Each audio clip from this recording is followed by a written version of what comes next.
Ma è certamente un progetto di territorio. Quando gli imprenditori, in particolare Riccardo Serafini, è venuto a presentarci questa iniziativa, noi veramente siamo rimasti ammaliati, diciamo così, da questo progetto, da un progetto che è tipicamente un progetto di territorio, perché mette insieme una banca di territorio come Banca Prealpi San Biagio, mette insieme delle aziende, gli imprenditori del territorio, mette insieme l'amministrazione comunale di Conegliano. Il progetto consiste in un sostegno annuale che verrà chiaramente dato per le attività ovviamente della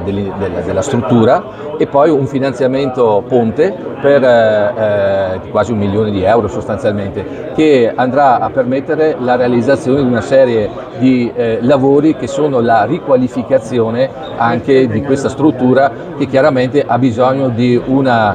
immagine e di una realtà che possa essere, e di un aspetto che possa essere al pari coi tempi, e quindi è necessario che questa abbia anche una sua presenza di qualità, e questo credo che